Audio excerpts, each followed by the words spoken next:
স্থানীয় সরকার, পল্লী উন্নয়ন ও সমবায় প্রতিমন্ত্রী মীর শাহে আলম বলেছেন, উপজেলা ও পৌরসভায় প্রশাসক নিয়োগ দেয়া হবে না, বরং দ্রুতই স্থানীয় সরকার নির্বাচন আয়োজন করা হবে।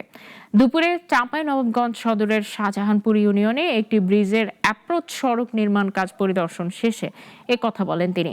বলেন, সরকার এবং মন্ত্রণালয়ের সিদ্ধান্তে যেগুলোতে প্রশাসক দেয়া হয়েছে এবং যেগুলোতে ইউএনও ও এসি ল্যান্ড প্রশাসক হিসেবে দায়িত্ব পালন করছেন, দ্রুততম সময়ের মধ্যে নির্বাচন দেয়া হবে।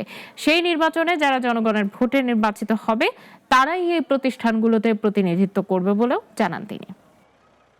এখন পর্যন্ত আমাদের উপজেলা পৌরসভাতে প্রশাসক নিয়োগ দেওয়ার কোনো সিদ্ধান্ত নাই এবং সরকারের এবং মন্ত্রণালয়ের সিদ্ধান্ত আমরা প্রশাসক যেগুলোতে দিয়েছি এবং যেগুলোতে ইউএনও এবং এসি ল্যান্ডের প্রশাসক হিসেবে দায়িত্ব পালন করছে, আমরা খুব দ্রুততম সময়ের মধ্যে নির্বাচন দিয়ে দেব এবং সেই নির্বাচনে জনগণের ভোটে যারা নির্বাচিত হবে তারাই এই প্রতিষ্ঠানগুলোতে প্রতিনিধিত্ব করবে।